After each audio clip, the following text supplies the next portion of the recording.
بسم اللہ الرحمن الرحیم۔ آج کی ویڈیو میں انتہائی اہم شیطانی وسوسے کے بارے میں بات کریں گے کہ اکثر ہمارے ذہنوں میں یہ سوال پیدا ہوتا ہے کہ اگر ہر چیز بنا کسی خالق کے پیدا نہیں ہو سکتی اور ہر چیز کا خالق اللہ ہے تو پھر اللہ کو کس نے پیدا کیا، وہ کیسا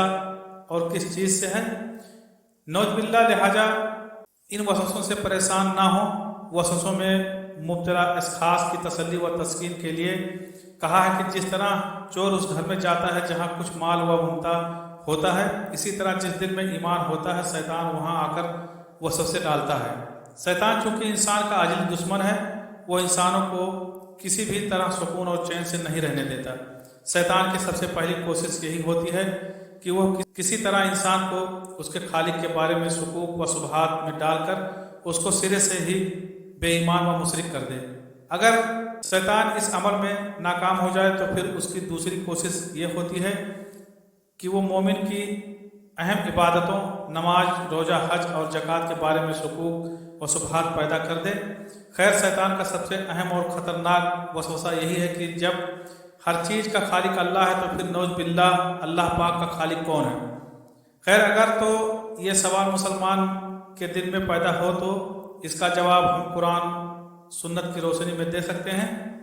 لیکن اگر کوئی غیر مسلم یہ سوال کرے تو اس کا جواب ہم ویڈیو کے آخر میں دیں گے۔ سب سے پہلے یہ جواب دیتے ہیں کہ اگر مسلمان کے دل میں یہ وسوسے پیدا ہو تو پھر اس کا کیا حل ہے؟ فریڈ ہائل لکھتا ہے کہ اس بات کا امکان کہ دنیا خود بخود وجود میں آئی ہے، یہ اس سے زیادہ کچھ نہیں ہے کہ ہم یہ یقین کر لیں کہ کبھی کوئی ہوا چلی ہو اور کوڑے کے ڈھیر سے ایک ہوائی جہاز بن گیا۔ رچرڈ ڈاج اپنی کتاب دی گاڈ ڈیلوژن میں لکھتا ہے کہ اگر یہ مان لیا جائے کہ جہاز خود نہیں بن سکتا، اس کو کسی نے بنایا ہے، اسی طرح یہ دنیا بھی خود نہیں بنی بلکہ اس کو بھی کسی نے بنایا ہے، تو پھر جس نے ان سب کو بنایا ہے تو اس کو بھی تو کسی نے بنایا ہوگا۔ صحیح مسلم کی حدیث نمبر 134 ہے کہ حضور نبی کریم صلی اللہ علیہ وسلم نے فرمایا، ہمیشہ ہی لوگ ایک دوسرے سے سوال کرتے رہیں گے کہ اللہ نے ہر چیز کو پیدا کیا تو پھر اللہ کو کس نے پیدا کیا؟ تو جو شخص ایسا اپنے ذہن میں پائے تو وہ یہ کہے میں اللہ پر ایمان لایا۔ اسی طرح مسند احمد کی حدیث ہے، حضور صلی اللہ علیہ وسلم نے فرمایا کہ جب کسی کے پاس شیطان آ کر پوچھتا ہے کہ آسمان کو کس نے پیدا کیا تو وہ جواب دیتا ہے اللہ تعالیٰ نے۔ پھر شیطان پوچھتا ہے زمین کو کس نے پیدا کیا تو وہ کہتا ہے اللہ نے، یہاں تک کہ شیطان یہ سوال کرتا ہے کہ اللہ کو کس نے پیدا کیا؟ بس اگر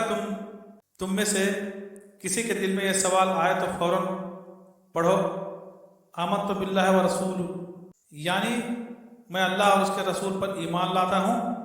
ایک دفعہ صحابہ کرام میں سے کچھ لوگ نبی کریم صلی اللہ تعالی وسلم کی خدمت میں حاضر ہو کر عرض کرنے لگے کہ ہم اپنے دلوں میں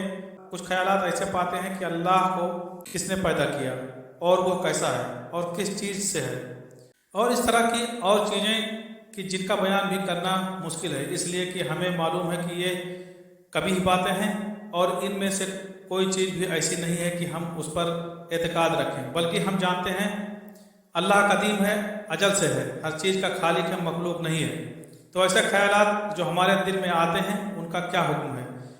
تو آپ صلی اللہ علیہ وسلم نے یہ جواب دیا کہ یہ تو شرح ایمان ہے، اس لیے تم اس وسوسوں کو دل میں پانے کے بعد جھڑک دیتے ہو اور اس کو برا سمجھتے ہو، تو یہ تمہارے ایمان کی علامت ہے۔ حدیث کا حاصل یہ ہے کہ جب بھی کوئی مسلمان اس وسوسوں کا شکار ہو تو اس کو دل میں دبا کر نہ رکھے، بلکہ فوراً اقرار کرے کہ میں ایک اللہ اور اس کے رسولوں پر ایمان لاتا ہوں اور شیطان مردود سے اللہ کی پناہ چاہتا ہوں۔ بعض حدیث میں بائیں طرف 3 دفعہ تھوکنے اور سورہ اخلاص پڑھنے کی بھی تلقین کی گئی ہے۔ اب سوال یہ پیدا ہوتا ہے کہ اگر کوئی کافر، مشرک، منکر یا عقل پرست انسان یہ سوال کرے کہ ہر چیز خالق کے بغیر نہیں بنتی تو اللہ کا خالق کون ہے، تو ان لوگوں کو قرآن و سنت سے جواب دینا بے سود ہے، کیونکہ وہ تو قرآن و سنت کی ہی انکار ہوتے ہیں، لہٰذا کہیں گے کہ یہ سوال کرنا